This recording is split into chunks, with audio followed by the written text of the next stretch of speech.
শিক্ষা জীবনের অন্যতম গুরুত্বপূর্ণ ধাপ এসএসসি পরীক্ষা শুরু। তাই শিক্ষার্থী এবং অভিভাবকদের প্রাণচঞ্চলতাও বেশি। পথে জ্যামের ভোগান্তি কমাতে সকাল সকাল বের হয়ে নির্ধারিত সময়ের মধ্যে পরীক্ষা কেন্দ্রে পৌঁছায় তারা। কিছুটা উদ্বেগ থাকলেও নির্বিঘ্নে হলে প্রবেশ করে প্রায় সব শিক্ষার্থী। প্রথম দিনে অনুষ্ঠিত হয় বাংলা প্রথম পত্রের পরীক্ষা। সকাল 10টায় শুরু হয়ে পরীক্ষা শেষ হয় বেলা 1টায়। শিক্ষার্থীরা হলে প্রবেশ করলেও বাইরে অপেক্ষায় ছিলেন অধিকাংশ অভিভাবক। সন্তান যাতে সুন্দরভাবে সব প্রশ্নের উত্তর দিতে পারে সে প্রত্যাশাই তাদের। পরীক্ষা কেন্দ্রের পরিবেশ নিয়েও খুশি অভিভাবকরা। ছেলে একটু স্লো লেখে, এই জন্য একটু টেনশনটা আছে। সবাই তো ভালো আশা করে, আমিও সেটাই করছি।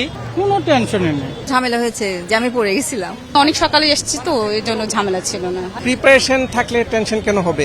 বাংলায় ভালো রেজাল্ট করছে স্কুলে, এখন বাকিটা আল্লাহ ভরসা। পরীক্ষা শেষে বের হয়ে শিক্ষার্থীরা জানান প্রশ্ন সহজ হয়েছে।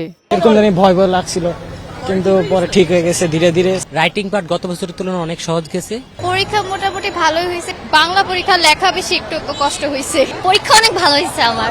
সব মিলিয়ে সবকিছুই ভালো হয়েছে। এমসিকিউ একটু হার্ড ছিল, তারপর আমাদের সবার পরীক্ষা আলহামদুলিল্লাহ ভালো হয়েছে। স্যারদের ব্যবহার অনেক ভালো ছিল, তারা অনেক ভালো ব্যবহার করছে।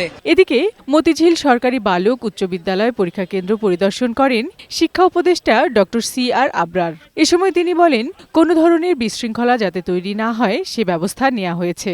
যেই সমস্ত সূত্র থেকে প্রশ্নপত্র ফাঁস অতীতে হয়েছে বলে জানা গেছে, আমরা চেষ্টা করেছি সেই সূত্রগুলো প্লাগ করা, যে সেখান থেকে যেন না হতে পারে। তো আশা করি আমরা সাকসেসফুল হব।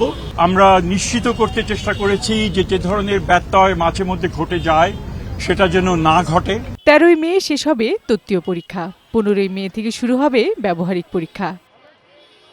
বিউটি সমাদ্দার, বৈশাখী সংবাদ, ঢাকা।